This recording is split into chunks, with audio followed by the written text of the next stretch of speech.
Hello,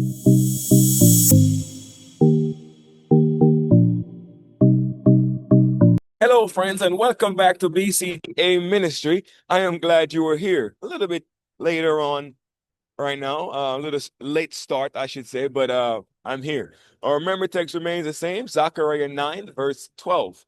Return to your stronghold, O prisoner of hope. Today I declare that I will restore you double.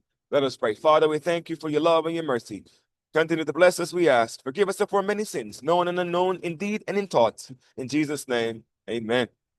Now, today we will be looking at the challenge of the land. Now, the scripture emphasized the connection between God's people and the land from the beginning to the end. The land is an important topic in the study of the first things, protology, and in the study of the last things, eschatology in the Bible. But don't touch that button. We will be right back.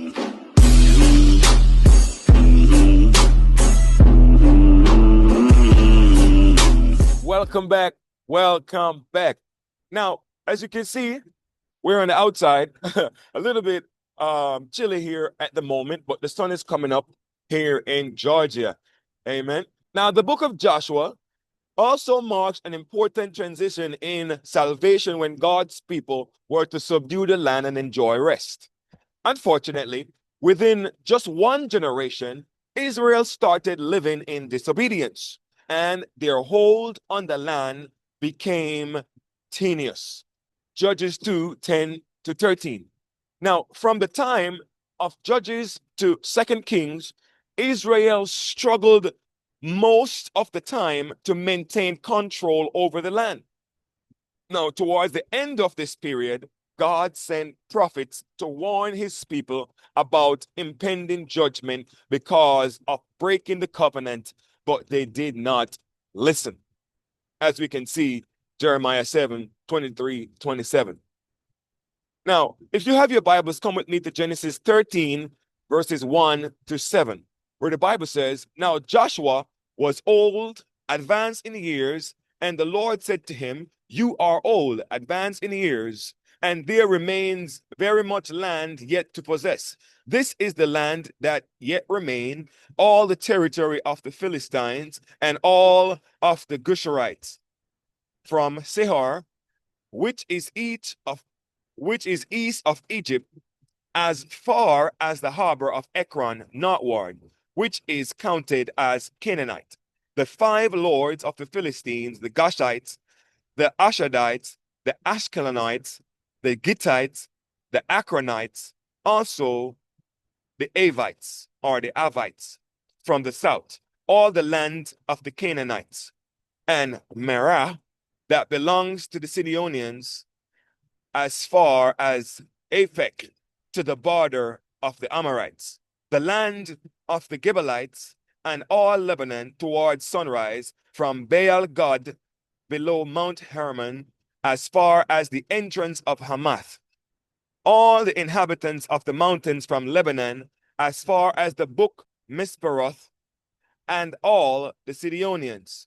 Them I will drive out from before the children of Israel, only divide it by lot to Israel as an inheritance, as I commanded you. Now therefore divide the lands as an inheritance to the 9 tribes and half the tribe of Manasseh.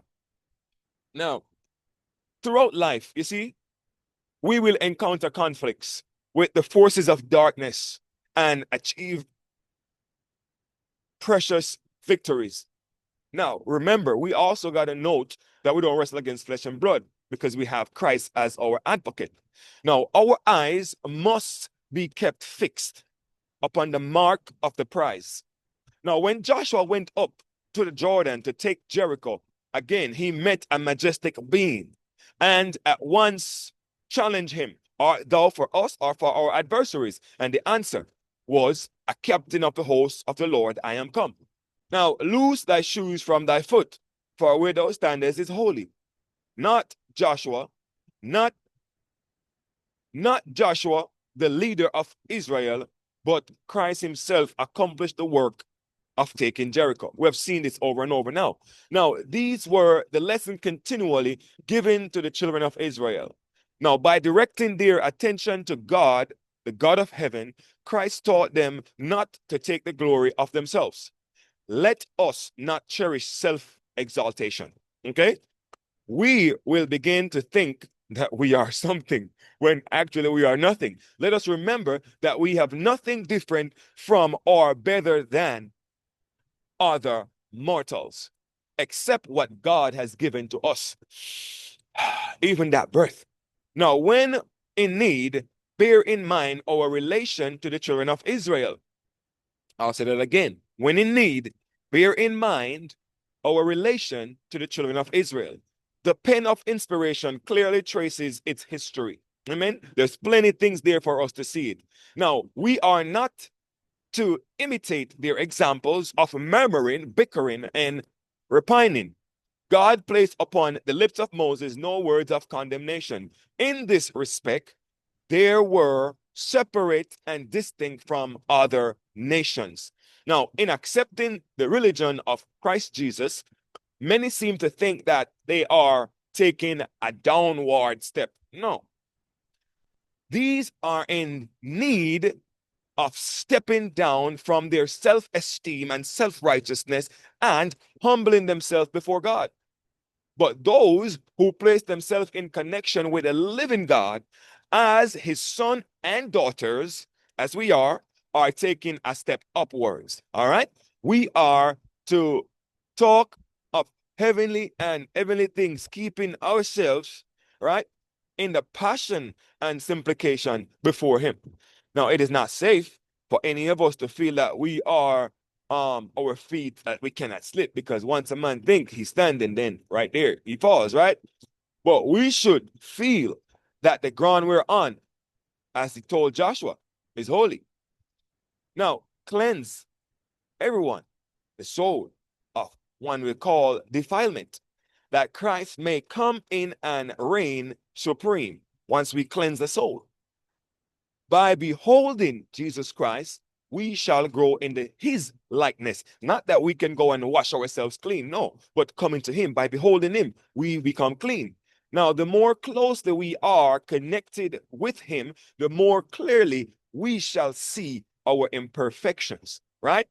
Now, as we're coming close to an end, to know the power, let me say that again, to know, not to think or assume, but to know the power and strength of true godliness, we must hide in Jesus.